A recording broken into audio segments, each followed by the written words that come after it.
سلام به راسینو، خوش اومدیم. من سفری هستم، دبیر ریاضی. قرار با هم امتحان نهایی استوانه 1 که در خرداد 1403 برگزار شد رو بررسی کنیم. نکات هر سوال رو با هم بررسی میکنیم، بنابراین یه دفترچه کنارتون باشه که نکات رو یادداشت کنین. ساختار سوالات امتحان نهایی هر سال شبیه همه، بنابراین با دیدن این ویدیو میتونین اون ساختار کلی امتحانات خرداد با آشنا بشین. پس تا انتهای ویدیو همراه من باشین.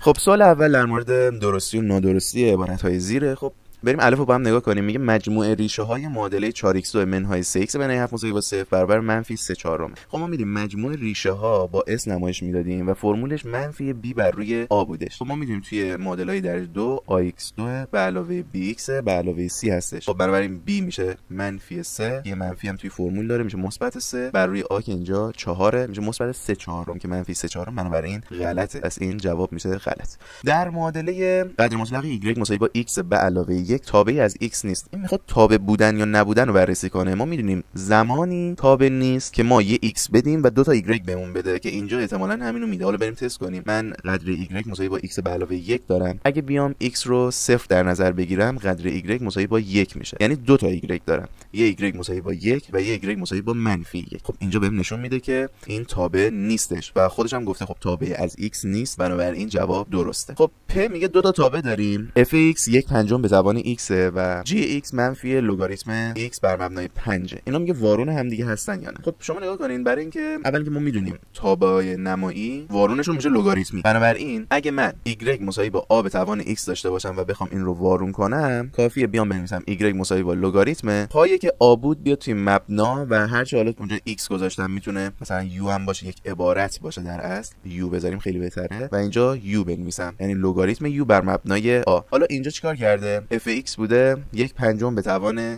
x.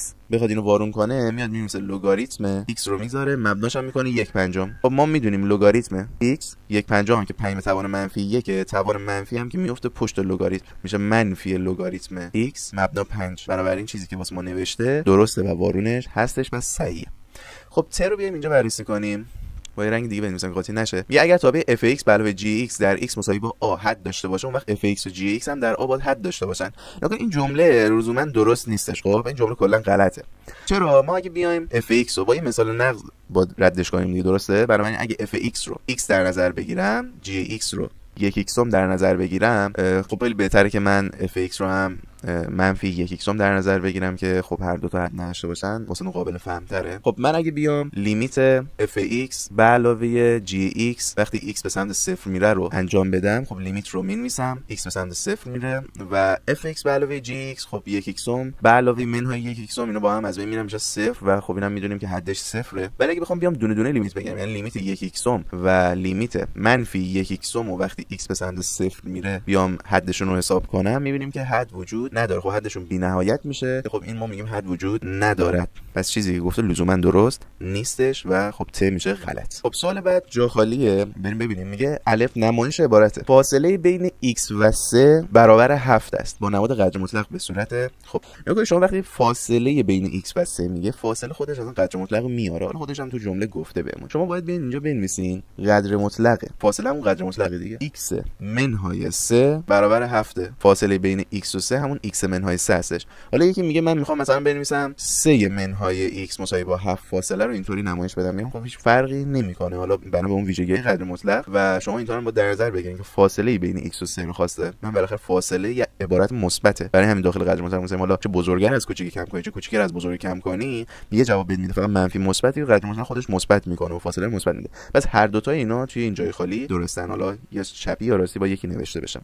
توی ب میگه برای هر دو تابع اگر دامنه‌ها با هم برابر باشن، بردها هم با هم برابر باشن، دو تابع برابر هستن یا نیستن. خب نکنید شرط برابری تابع چی بود؟ بنویسم شرط برابری دو تا شرط داشت. شرط اول این بود که دامنه ها برابر و شرط دوم این بود که f(x) و gx با هم برابر بشن. خب من بیام یه مثال بزنم. f(x) همو x در نظر بگیرم، gx همو منفی x در نظر بگیرم. نکنید هر دو الان دامنه و برد این تابع هر دو با هم برابرن و آر هستن. اینجا هم همینطور برد و دامنه با هم برابره و مساوی با آر هست، یعنی هر عددی رو من میتونم الان وارد این دو تا تابع کنم. خب دامنه ها که هر دو آره، بس شرط اول رو داره، دامنه ها برابر رو داره. ولی fx با gx برابره، الان fx مساوی با gx بذارم که میشه x مساوی با منفی x و منفی x با هم برابرن؟ نه، برابر نیستن. بنابراین دیدیم که دامنه ها برابر بود، برد ها هم برابر بود، ولی برابر نشدن. بس حواسمون به این باشه، ما شرط رو باید بررسی کنیم حتما. خب توی پ میگه انتهای کمان روبرو به زاویه 6 رادیان در ربع چندم قرار داره. خب من برای اینکه 6 رادیان بدونم تو ربع چندمه، تقریبا ما میدونیم هر یک رادیان 57.3 درجه هستش. حالا چیز تقریبیه دیگه. برای 6 رادیان چقدره؟ 6 رادیان رو ضرب در 57.3 میکنه. خب ضربش انجام بدم میشه 343.8. خب 343.8 درجه شما اگه یه دایره مثلثاتی رو بیاین در نظر بگیرین، خب کلا 360 درجه است دیگه. باید از این سمت هم برم، از خلاف جهت. اینجا نقطه شروعه، خلاف جهت بیام تقریبا رو همین نقطه، میشه 360. 343 یکم کمتر، تقریبا مثلا این قسمت هاست. این قسمت ربع چهارم دیگه، پس باید بنویسم در ربع چهارم قرار داره. خب ت چی میگه؟ میگه اگر بازه x منهای 1 و 7 همسایگی عدد 2 باشه حدود x رو پیدا کن. خب وقتی میگه 2 همسایگیه، یعنی 2 یه جای این وسطا قرار داره. خب 2 باید یه جای اون وسطا باشه. برای x منهای 1 نهایتا دیگه تا 2 میاد و خود 2 هم نمیتونه باشه. خب چون همسایگی دیگه نمیتونه تعریف بشه، اون وسطشون تو اون وسط بازه نمیفته. برای x منهای 1 باید از 2 کمتر باشه، در نتیجه x باید از 3 کمتر باشه. حالا شما اینجا می‌نویسید حدود x بازه، چون بازه خواسته می‌نویسم منفی بی نهایت تا 3 و این میشه جواب ما. خب بریم سوال بعدی ببینیم چیه. سوال بعد بهم میگه مجموع همه اعداد طبیعی دو رقمی مضرب 6 رو بیا بنویس و از فرمول جملات دنباله استفاده کن. خب اول اینکه مضرب 6 حواسم باشه دو رقمی ها منظورشه. بیام بنویسم 6 اگه 6 تا به درم نمیخوره، 6 تا 12 تا، 3 6 تا 18 تا، 6 4 تا 24 تا و همینجور اگه ادامه بدم آخرین دو رقمی که مضرب 6 باشه 6 تا 16 تاست که میشه 96 تا، چون 6 تا 17 تا که 102 میشه. بله همون 6 تا 16 تا که میشه 96 تا. خب حالا مجموع همه این جملات، حالا ما بیایم اصلا دنباله‌ای که واسمون تشکیل داده چه دنباله‌ایه. اگه دقت کنیم دنباله ما همه داره به علاوه 6 میشه دیگه، مضرب 6 هم از به علاوه 6 میشه. بس دنباله حسابیه. دنباله اگه حسابی باشه، مجموع دنبالات رو بخوام بنویسم با اس نمایش میدیم، میشه n دوم 2 تا a1 به علاوه n منهای 1 در d. خب من فقط یه چیزی که اینجا میخوام اونم n که n میشه تعداد جملات من، یعنی از 12 تا 96 باید ببینم چند تا جمله است. حالا یکی میاد دونه دونه میشماره که کار خیلی سختیه، ولی اگه بخوام تعداد جملات رو حساب کنم یا همون n رو حساب کنم، پس یه بار دیگه اینجا بنویسم تعداد جملاته. خب بخوام n رو حساب کنم باید چیکار کنم؟ یه فرمول داریم میگه آقا جمله آخر منهای جمله اول تقسیم بر قدر نسبت به علاوه 1. خب بیام این کار انجام بدم. جمله آخر من 96 منهای 12 کنم تقسیم بر 6 که قدر نسبت کنم، یه به علاوه 1 هم بذارم. خب 96 منهای 12 رو 84 دارم، 84 تقسیم بر 6 هم که میشه 14 به علاوه 1 میشه 15. خب بس 15 تا دنباله است. منم بیام مجموع رو بنویسم. مجموع رو که با اس نمایش میدادیم مساوی با n دوم که 15 دوم میشه در 2 تا a1 2 تا a1 جملات اول دیگه، درسته؟ جمله اول میشه 12 میشه به علاوه n منهای 1 که همون 15 منهای 1 بنویسم و دی هم قدر نسبت 6 میذارم مساویه. خب 15 دوم دست نمیزنم فعلا، داخلش حساب میکنیم 2 تا 12 تا که 24 میشه به علاوه 15 منهای 1 هم که 14، 6 تا 14 تا 84 تا داشتیم. خب بیام جمع انجام بدم 15 دوم در 24 و 84 میشه 108. خب به 2 تقسیم میشه، 15 رو نگه دارم، 2 تا 108 رو با هم ساده کنم که 54 میشه. خب الان 15 رو با ضرب در 54 کنم به 810 میرسم. پس جواب نهایی ما میشه 810.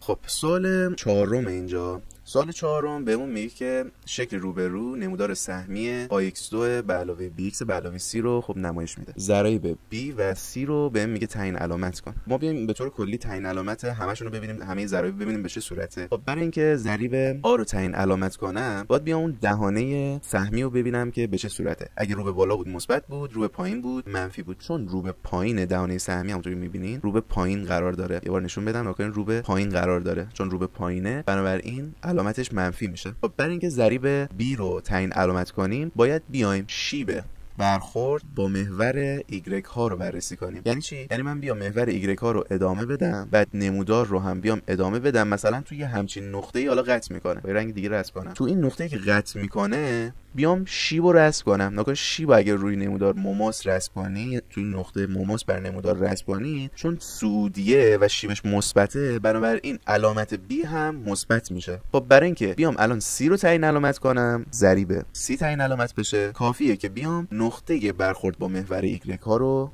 بررسی کنم. خب نقطه برخورد با محور ایگرگ ها یعنی چی؟ یعنی الان این نقطه‌ای که اینجا برخورد داشته منفیه یا مثبته. خب چون پایین محور ایکس ها قرار داره، این محور ایکس هاست، پایین محور ایکس ها هم که می‌دونیم ایگرگ ها هم منفی ان دیگه، بنابراین سی هم که اینجا داریم منفیه. خب از ما خواسته بود که بی و سی رو تعیین علامت کنیم که ما آر هم تعیین علامت کردیم و این شد جوابش. خب سوال پنجم بهمون میگه معادله رادیکال x به علاوه 1 مساوی با x منهای 5 رو حل کنیم. خب برای حل این معادله من باید از شر اون رادیکال خلاص بشم. برای این کار طرفین رو اگه به توان 2 برسونم، اون رادیکال هم از بین میره. خب من سمت چپ به توان 2 برسونم، فقط x به علاوه 1 میاد بیرون و سمت راست میشه x2 منهای 10x به علاوه 25 همون اتحاد مربع دو جمله‌ایه. خب اگه ساده کاریش رو انجام بدم میشه x2 منهای 11x به علاوه 24 مساوی با 3. خب این رو هم اگه دقت کنیم میشه نوشت x منهای 3 در x منهای 8 مساوی با 3 و از اینجا دو تا جواب داریم، یه x مساوی با 3 و یه x مساوی با 8. خب این یه تیکه خیلی مهمه توی امتحانات حالا هم نهایی هم خرداد ما، همین که مشخص کنیم کدوم جواب هست نیست خودش 25 صدام نمره داره. همیشه توی این نوع معادلاتی که رادیکال داره و ما حل می‌کنیم و به یه جواب میرسیم باید بریم تست کنیم که ببینیم جوابش میشه یا نه، یعنی x مساوی با 3 پیدا کردیم آیا جواب هست یا نه، یا 8 که پیدا کردیم جواب هست یا نه. خب بریم تست کنیم. اگه من 3 رو داخل معادله بذارم میشه 3 به علاوه 1 که این ور میشه 4، رادیکال 4 هم میشه 2 و این ور اگه 3 بذارم 3 منهای 5، 3 منهای 5 میشه منفی 2. 2 که با منفی 2 برابر نیست، پس 3 اگه بذارم غیر قابل قبول برای من میشه. 8 هم اگه تست کنیم 8 به علاوه 1 میشه 9، رادیکال 9 هم که میشه 3، سمت چپ 3 شد و سمت راست هم میشه 8 منهای 5 3 که خب درسته طرفین 3 میشه، پس این قابل قبوله. 8 رو به عنوان جواب میپذیرم. این قسمت رو یادتون نره که حتما انجام بدین. سوال 6 رو نگاه کنیم. میگه فاصله نقطه آ که منفی 2 و 4 باشه از خط 4x منهای 3y به علاوه 12 مساوی 0 رو به کمک فرمول فاصله نقطه از خط به دست آورید. خب فاصله نقطه از خط فارسیش بنویسم، فاصله نقطه از خط مساویه با یه فرمول خونده بودیم میشد قدر مطلق ax به علاوه b به علاوه c، پایینم که رادیکال a به علاوه a2 به علاوه b2 بود.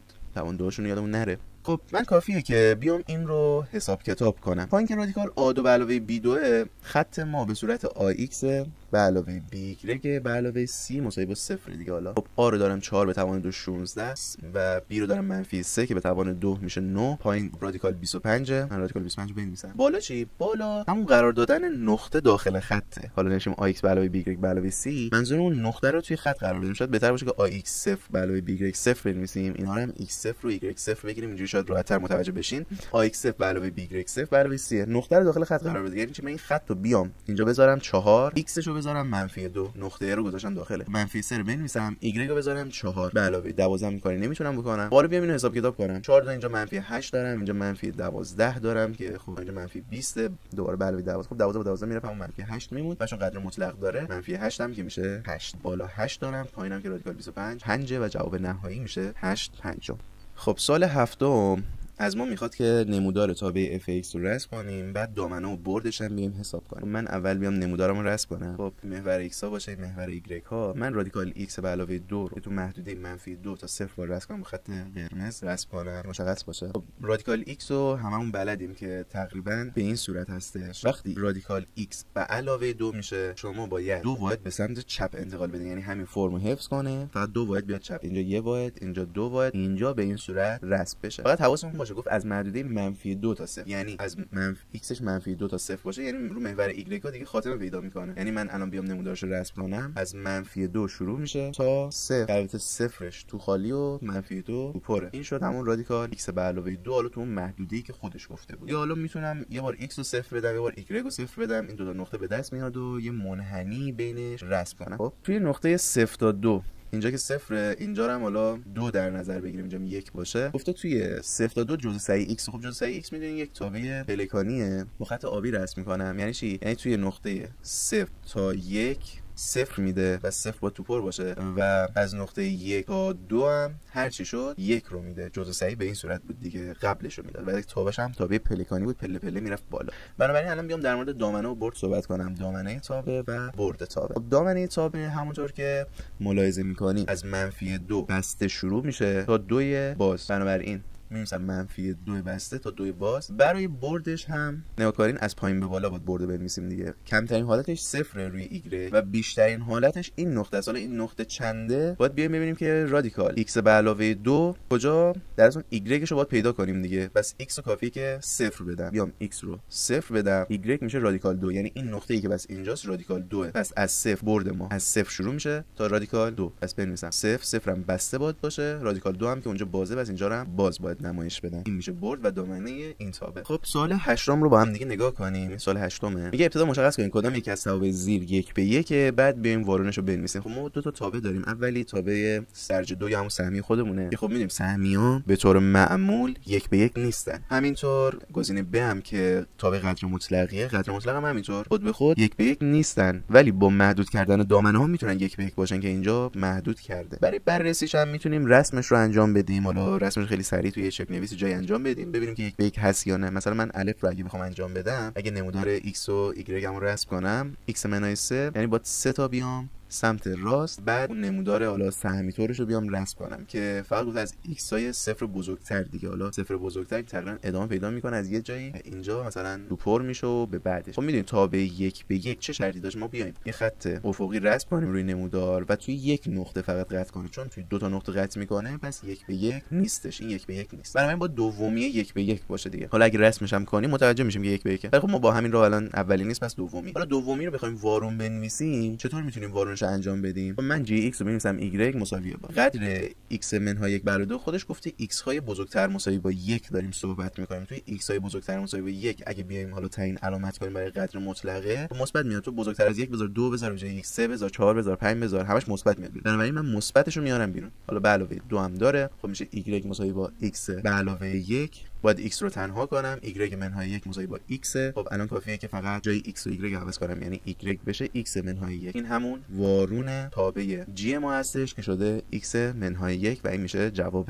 ما. سوال نهم امتحان نهایی از دو بخش تقسیم شده، الف و ب. سوال 9 قسمت الفش رو بیام اینجا بنویسم. میگه اگه f(x) به صورت رادیکال 1 منهای x و g(x) x2 منهای 3 باشه، دامنه f و g رو با استفاده از تعریفش بنویسیم. خب f و g مساوی میشه با f g x. اول به این صورت بنویسیم، بعد میتونین اون تعریفه رو توش استفاده کنیم. الان من به این صورت نوشتم، تعریف رو بخوام استفاده کنم میشه اول x عضو دامنه g میشه، آنگاه خود gx وارد دامنه f میشه. خب من الان به هر دو تا نیاز دارم، هم دامنه g هم دامنه f. دامنه g و f رو اینجا بنویسم. دامنه f میشه 1 منهای x بزرگتر مساوی با 0، x کوچکتر مساوی با 1 یعنی از منفی بی نهایت تا 1، خود 1 هم هست. و دامنه f رو بخوام دامنه g رو بخوام حساب کنم، f رو حساب کنیم g رو بخوام حساب کنیم، x منهای 3 هستش. خب r میشه دیگه، تابع چند جمله‌ایه و همیشه دامنش r. خب اگه براتون سوالی که دامنه f رو چطور حساب کردن، باید 1 منهای x بزرگتر مساوی 0 بذاریم تا دامنش حساب بشه. خب الان کافیه که بیام اینو ادامه بدم، یعنی اول x رو میگم عضو دامنه g که آره، آنگاه gx خودش چنده؟ x2 منهای 3 باید توی دامنه f بره. دامنه f هم از 1 کوچیک‌تره، از 1 میگه از منفی بی نهایت تا 1 از 1 کوچیک‌تر، پس باید x2 منهای 3 کوچیک‌تر مساوی با 1 باشه، چون خود 1 هم هست. خب من بیام اون قسمت دومش حل کنم، یعنی x عضو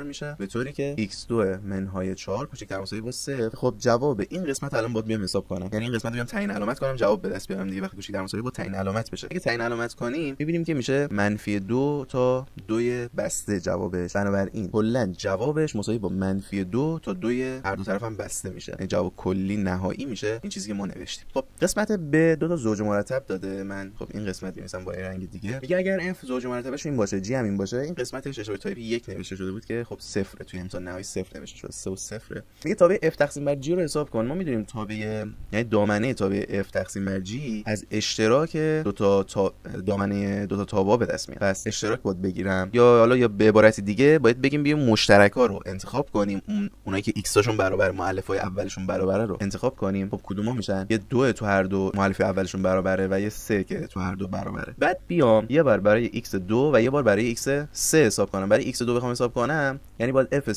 f2 رو تقسیم بر g2 کنم، قسمت 2. خب f2 بهم چند میده؟ f2 بهم 4 میده، g2 بهم -2 میده، میشه -2.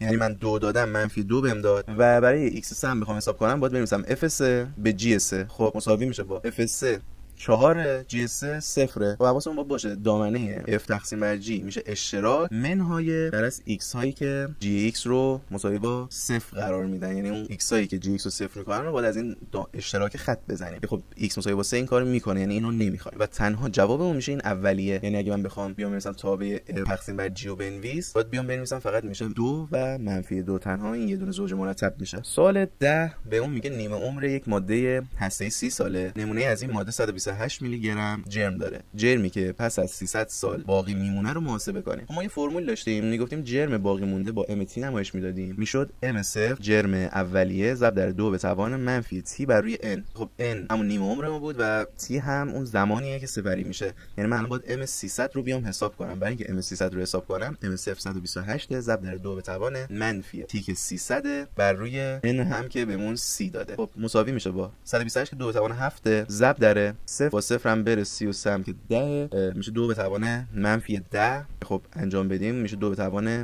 -3 یا 1/8 و جواب نهایی ما میشه. سوال 11 رو نگاه کنیم با هم. میگه اگر لگاریتم 2a باشه، لگاریتم 3b باشه، حاصل لگاریتم 75 صدم رو به حسب ab بنویسیم. خب من اول لگاریتم رادیکال 75 صدم رو میتونم بیام بنویسم لگاریتم رادیکال 3/4. 75 صدم همون 3/4 دیگه. خب از اینجا میشه لگاریتم رادیکال 3 تقسیم بر 2. ما میدونیم تقسیم رو هم میتونیم تبدیل به تفریق کنیم، یعنی بنویسم لگاریتم رادیکال 3 منهای لگاریتم 2 و از اینجا لگاریتم رادیکال 3 رو بنویسم 3 به توان 1/2 منهای لگاریتم 2. خب حالا اون 1/2 بندازم کنارش میشه 1/2 لگاریتم 3 منهای لگاریتم 2. خودش گفت بود بر حسب a و b بنویس. من 1/2 بذارم لگاریتم 3 رو b دارم منهای لگاریتم 2 رو هم a دارم و این میشه جواب این سوال.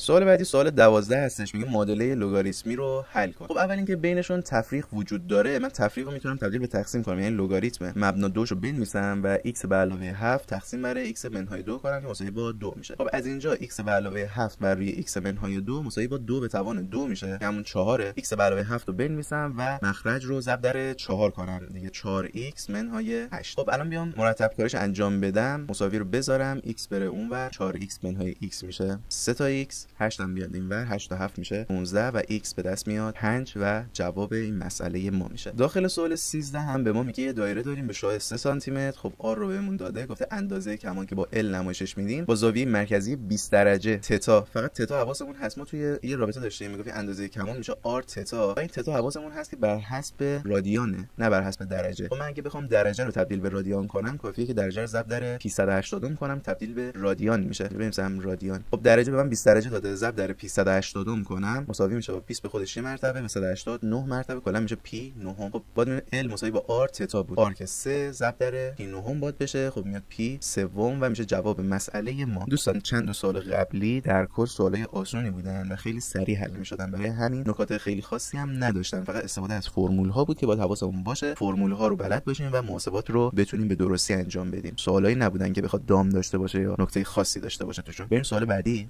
سوال 14 رو با هم نگاه کنیم. این سوال خیلی مهمه، میگه مقدار عددی هر یک از عبارت‌های زیر رو به دست بیارین. توی امتحان نهایی خیلی تکرار شده. خب سینوس 5π4 الف اینجا بنویسم. سینوس 5π4 رو میتونم بیام بنویسم سینوس پی به علاوه پی4. 5π4 میشه به این صورت نوشت، یعنی 4π4 به علاوه یه پی4 که همون پی به علاوه پی4. خب به علاوه کوسینوس 60 رو هم میشه نوشت 360 منهای 60 که بشه همون 300. یکی دوست داره 360 رو بنویسه 2p منهای پی3. هیچ مشکلی نداره، هر دو تاش یکی هم. خب در نهایت بس من بنویسم کوسینوس، من 2p منهای پی3 می‌نویسم همون 360 منهای 60، اونم بنویسیم هیچ مشکلی نداره. خب از اولی سینوس پی به علاوه پی4 قرار بود که یه راست بنویسیم سینوس پی4، فقط حواسمون باشه که باید تعیین علامت بشه توی دایره مثلثاتی. دایره مثلثاتی رو اگه در نظر بگیریم پی توی این قسمته، با رنگ قرمز نمایش بدم پی توی این قسمته، یه پی4 اضافه بشه تقریبا میفته توی این قسمت و این قسمت سینوسش چیه؟ منفیه، مثل منفی میاد این پشت. خب میشه منفی سینوس پی4 به علاوه کوسینوس 2p منهای پی3. 2p میدونیم زوج پی بود، یعنی 4p 2p 8p اینو بود، ما یه راست می‌نوشتیم کوسینوس پی3. خب فقط کافیه که حساب کتاب کنم، منفی رو بذارم سینوس پی4 که رادیکال 2/2 به علاوه کوسینوس پی3 که همون کوسینوس 60 1/2 هستش. حالا ساده‌کاریش هم میتونیم انجام بدیم که میشه 1 منهای رادیکال 2 بر روی 2 و این میشه جواب الف. خب برای ب قسمت ب کوسینوس 15 درجه است. کوسینوس 15 درجه رو بهتون پیشنهاد میکنم بنویسین کوسینوس 45 درجه منهای 30 درجه که همون کوسینوس 15 میشه، درسته؟ حالا از جمع کوسینوس ببین استفاده کنی، یعنی اینجا که خب تفریق رو داریم، حالا جمع تفریق کوسینوس استفاده کنیم میشه کوسینوس 45 در کوسینوس 30 منها اونجا اگه منها داشت اینجا میشه به علاوه سینوس 45 در سینوس 30. خب همه اینا رو هم بلدیم، یعنی کوسینوس 45 رادیکال 2 دومه، کوسینوس 30 رادیکال 3 دومه به علاوه سینوس 45 که رادیکال 2 دومه و ضرب در 1 دوم داره میشه. من ضربشون انجام میدم، اینجا 4 اینجا رادیکال 6 به علاوه که رادیکال 2 چهارم، مخرج مشترکش که همون 4 رادیکال 6 به علاوه رادیکال 2 هم توی صورته. این میشه جواب ما. البته روش‌های دیگه‌ای هم داره که قابل قبول باشه، ولی خب ساده ترین روش‌ها رو بهتون گفتیم که بتونین راحت یاد بگیرین و تو امتحان بنویسین. سوال 15 بهمون میگه نمودار تابع f(x) مساوی با منفی سینوس x به علاوه 1 رو به کمک نمودار y مساوی با سینوس x تو بازه 0 تا 2 pi رسم. خب این سه تا مرحله داره، من اول نمودار x و y رو بکشم بعد بریم سر رسمش. خب من نمودارهای x و y رو رسم کردم برای هر مرحله رو. ابتدا باید خود y مساوی با سینوس x رو بریم رسم کنیم تو بازه 0 تا 2 pi، حواسمون به اینم بازه باشه. خب این نموداریه که ما باید از قبل حفظ باشیم، بلد باشیم که رسمش به چه صورته و خیلی هم راحته. چطوره؟ این قسمت از 0 اول میره به سمت بالا، بعد میاد به سمت پایین و این قسمت. حالا این قسمت که 0، این قسمت 2 پیه، بیشترین مقدارش میدونیم 1 و کمترین مقدارش هم بلدیم منفی 1. اینا چیزایی ان که باید از سینوس x حداقلش بلد باشیم. خب حالا اگه یه نمودار f(x) رو یه نگاه بندازیم، منفی سینوس x ضابطش رو نگاه کنیم، منفی سینوس x به علاوه 1 یه منفی پشت سینوس x هست. پس تو مرحله دوم بهتره که من منفی سینوس x رو رسم کنم. خب برای این کار کل تابع ما برعکس میشه، یعنی اگه مثبت بود بعد منفی یا اول بالا رفت بعد پایین اومد، الان اول پایین میره بعد بالا میاد تو همون بازش تغییری نمیکنه، 0 تا 2 پی میمونه. این قسمت باز منفی 1، این قسمت باز 1، فقط برعکس شد. خب الان کافیه که فقط یه به علاوه 1 اضافه کنم، یعنی y مساوی به منفی سینوس x همون نمودار شبیه داشته باشم و به علاوه 1ش کنم، یه واحد ببرمش بالا. خب یه واحد اگه بخواد بره بالا، اگه نگاه کنید این قسمت y مساوی با 0 بود، الان میاد روی y مساوی با 1 و کمترین مقدارش هم میشه منفی 1 بود، یه واحد میاد بالا دیگه، منفی 1 به علاوه 1 میشه 0. کمترین مقدارش هم میشه 0 و بیشترین مقدارش هم که 1 بود یه واحد میره بالاتر میشه 2، بیشترین مقدارش هم میشه 2. یعنی الان این قسمت انگار مبدأ ما میاد پایین بعد میره بالا بعد دوباره میاد رو همین خطی که اینجا داریم. این قسمت هم همون 2 پی ما، اینجا هم 0 و اینجا هم 2. این میشه رسم نمودار ما با کمک y مساوی با سینوس x تو بازه 0 تا 2 پی هم نگهش داشتیم. سوال 16 ما اگه نگاه کنین میگه با توجه به نمودار تابع f(x) مقدار این عبارت رو به دست بیار. خب ما بیایم دونه دونه حساب کنیم. اول لیمیت x به سمت 2 کمتر میره یه جزء صحیح f(x). خب جزء صحیح f(x) داریم، شما اول بیاین 2 کمتر رو توی f(x) اول 2 رو بذاریم، خود 2 رو میده، درسته؟ اگه 2 بذارم 2 میده. خب 2 کمتر میگه 2 کمتر میاد تو این قسمت نمودار. 2 کمتر بذارم یعنی 1 و 9 دهم 1 و 8 دهم بذارم. خب 1 و 8 دهم بذارم f(x) یعنی خروجیش هم میده، خروجی 1 هم کمتر میده، چون 2 کمتر داره میذارم از 1 هم یکم کمتر میشه، یعنی 9 دهم 8 دهم جزء صحیح 9 دهم 8 دهم چنده؟ 0. پس این قسمت میشه 0 به علاوه f2 هم که با هم صحبت کردیم f2 بذاریم 2 میده، هیچ مشکلی نداره. حالا لیمیت x به سمت 2 بیشتر میره f(x). خب 2 بیشتر بذاری 3 بذاری 4 بذاری 5 بذاری 6 بذاری اصلا 2 1 دهم 2 دهم از 2 یکم بیشتر بذاری همه داره خروجیت بهش میدن 3 میدن. پس اینم میشه 3 جمعش هم میشه 5. از ما فقط همین جواب رو خواسته بود دیگه، جوابش هم 5 میشه.